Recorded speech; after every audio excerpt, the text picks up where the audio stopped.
Hi, my name is Jada Zenella, and this is my video for philosophy and contemporary morals. In this video, I will be arguing that abortion is not morally wrong, and that killing animals for food is morally wrong. And I will be using the ethical theory utilitarianism. For animals, I will argue that the cruelty of animal slaughter is morally wrong, but eating the meat of animals who have greatly suffered is not morally wrong, but rather a bad decision made by individuals. I will also include an argument about alternative meat made in labs, which could be a development that helps satisfy the needs of meat lovers, animal lovers, and those between. Utilitarianism is the ethical theory in which the happiness of the greatest number in society is considered the greatest good.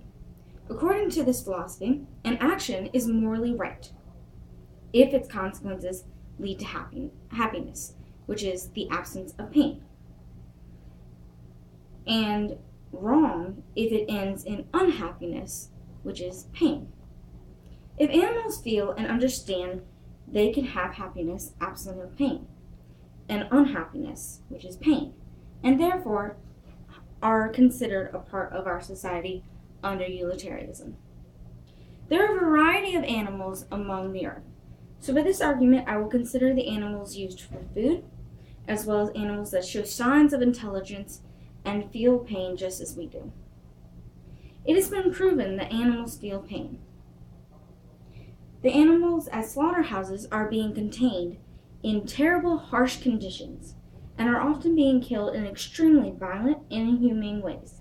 If humans were treated in this way, most would object to this situation, but because many people don't consider animals to be rational creatures, the cruelty of slaughterhouses is ignored. In the case of animals, I believe the way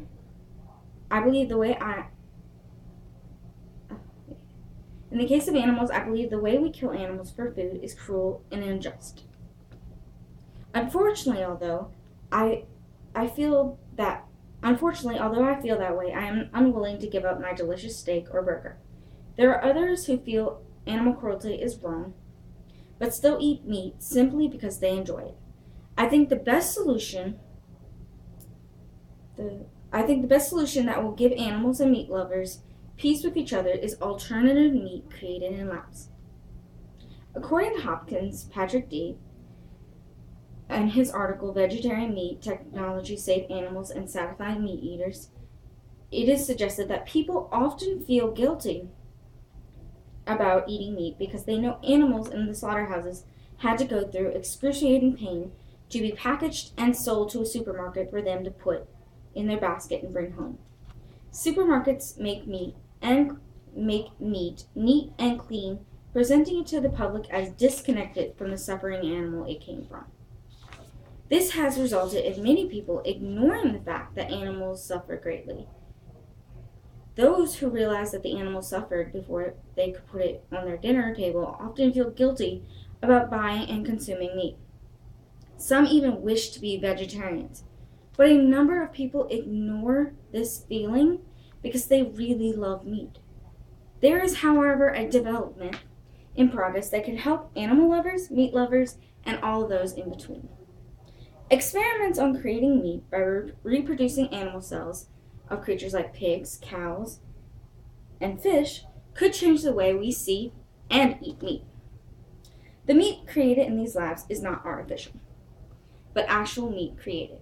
The creation of this meat starts with cell fibers that are fused together. This machine, which can stretch and stimulate motion and burn the cells, and the result is actual animal meat. As carnivores, there may be a feeling of the kind of meat we are talking about isn't real. This, however, is not true, because the meat produced in the labs is in fact real. Animal muscle tissue, no chemicals or additives have been added to create this meat. It is simply made from cells that grew into tissue that is the same as an animal. Some claim that it is unnatural, but according to Hopkins, it is difficult to define natural. He also states that just because something is natural does not mean it is good for you. This brings back the use of utilitarianism. This alternative meat could provide happiness for the greatest number in society, and therefore it should be considered the greatest good for a whole. Now I will present my argument for abortion. My argument for abortion is that it can be considered a bad decision, but is not morally wrong, because it is an individual's right to make a decision about their body in which they own. Using utilitarianism in this argument brings up the idea of one's property rights. A woman owns her body, and if we look at the fetus as a person who moved into her body, just as someone who moves into a house the woman owned without permission, the woman has the right to kick that person out of her house or allow that person to stay, if we refer to the fetus as a person. This theory works. Because the woman owns her body and the fetus has taken residence inside her, her body is hers, therefore she has the right to evict the fetus. This makes abortion not morally wrong, but it could be a bad decision if the woman has another alternative, such as giving it up for adoption. This doesn't include women who have been raped or have medical issues with pregnancy. In the medical issue case, the woman has no choice but to evict the fetus, thus it will cause harm to her. In the case of rape, the theory of property rights still applies, so abortion doesn't have to be considered morally wrong, but it could be a bad decision if the woman has another alternative, such as giving it up for adoption. Property rights are important and is considered by the greatest number of people in society. Therefore, allowing a woman a choice of what to do with her body she owns is understood as the same as someone owning a house and evicting someone they don't want there. This would create the greatest happiness for the majority, because the majority of people consider ownership important. There are various counter-arguments to why abortion is morally wrong. One of them is the thought that life is present from the moment of conception. This is not true. In fact, the moment of conception and a few weeks after that, the fetus isn't even called a fetus. It is called a zygote, which is actually only a collection of cells that aren't living or breathing and is just there, kind of like a plant. It isn't until past 2-week mark that a fetus starts to develop. Another claim is that fetuses look like babies. This is also false. Fetuses may have a feature of a human baby outside the womb. However, it still hasn't formed enough to resemble an actual baby. It looks more like an alien. The fetus possesses characteristics such as genetic code that is both necessary and sufficient for a human being. Although this may be true, a fetus cannot survive on its own, so therefore it does not have what is necessary to be a sufficient human being outside the womb. The main counter-argument is the idea of the fetus's future. By destroying the fetus, we destroy goals and possible changes it would have had. We take away its life and future, which, according to Don Marquis, the loss of one's life is one of the greatest losses one can suffer. The fetus loses what life it could have had, which could be considered murder, but murder and abortion may both be taking away life or future life goals and aspects, which is morally wrong. However, if someone said I was going to murder someone, I would have a right to stop them. With abortion, we don't have a right to tell a woman what to do with what's inside her body. She owns her body, and the fetus inside it is considered a part of her, which means she owns that fetus and has a right to kick it out. Although if someone moved into her house without permission and she wanted to evict them, she doesn't have the right to kill them. The problem with this is the whole time we are considering a fetus a functioning human being, when in fact a fetus cannot survive without the mother. A normal human being can walk, talk, and has logic, whereas a fetus is dependent on the mother and does not walk, talk, or have logic to understand what is happening. You see a person on the street and decide to kill them, they can feel, recognize, and logically understand what is happening. That is mainly what is wrong. It hasn't been proven that a fetus can feel pain inside the womb. It is argued that while in development, the fetus is not consciously aware of what is going on around it.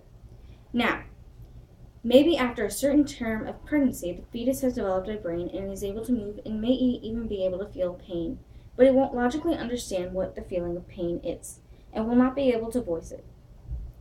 In the end, it's their choice to do bad things, and I may think it's wrong, and I may tell them not to do it, or report them, or I may tell them not to do it, but in the case of the fetus, it's not my body it's living inside of. I have no right to tell someone that the stranger that entered their room has a right to be there.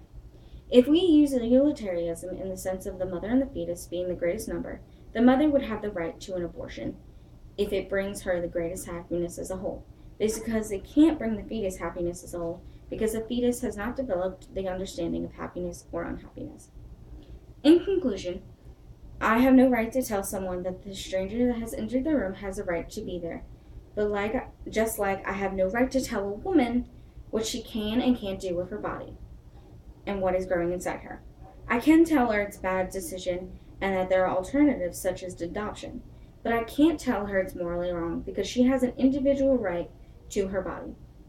Allowing women the choice of getting an abortion will achieve happiness for a greatest number because everyone has a choice to choose, which means those who don't want an abortion don't have to get one, and those who do want one have the choice to get one. In conclusion, for the animals, the cruelty of animals in slaughterhouses is morally wrong, but eating the meat of animals that have greatly suffered is not morally wrong, but rather a bad decision made by an individual, and the alternative meat could be a solution to achieve happiness for the greatest number of society. Thank you. This is my video.